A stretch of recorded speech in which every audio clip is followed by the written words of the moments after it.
నాగర్ కర్నూలు జిల్లా కల్వకుర్తి మండలం మార్చల్ల గ్రామ పంచాయతీ ఎన్నికల స్వతంత్ర అభ్యర్థి వెంకట చలమారెడ్డి తన ప్రచారంలో ప్రధాన హామీలు ఇచ్చారు. గ్రామంలో పుట్టిన ప్రతి ఆడబిడ్డ పేరు మీద 7,000 రూపాయల డిపాజిట్ చేస్తామని తెలిపారు. మార్చలను విద్య, వైద్యం, మౌలిక వసతుల కల్పనతో ఆదర్శ గ్రామంగా తీర్చిదిద్దుతామని హామీ ఇచ్చారు. ఏళ్లనాటి శ్మశాన వాటిక సమస్యకు శాశ్వత పరిష్కారం, అలాగే గ్రామంలో సీసీ కెమెరాలు ఏర్పాటు, పాత ప్రభుత్వ భవనాల పునరుద్ధరణ చేస్తామని చెప్పారు. గ్రామ పంచాయతీలో వైకుంఠ ధామారథం, ఫ్రీజర్ ఏర్పాటు చేస్తామని, యువతకు కౌన్సిలింగ్ ఇస్తామని వివరించారు.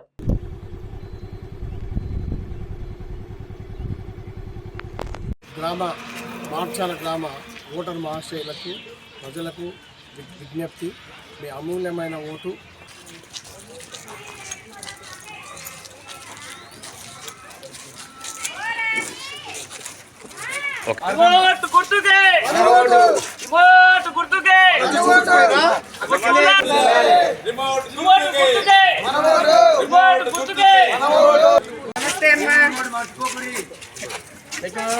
రిమోట్ మీద వేయండి.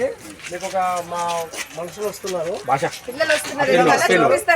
ఎట్లా ఓటు వేయాలి ఫీల్ రాకుండా చేయడానికి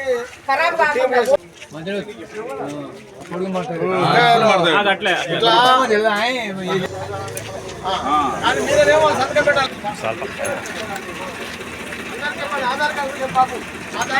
దసరానికి వచ్చినట్టు ఏం కాదు, అట్లేముండదు. మనం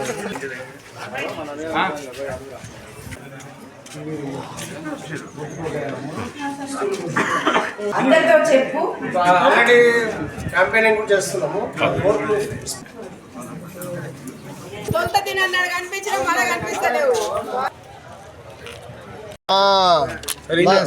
దీని నుండి నాకేనాడు వచ్చేసేసి పెద్ద వాళ్ళు మడత పెట్టి వాళ్ళే ఇస్తారు.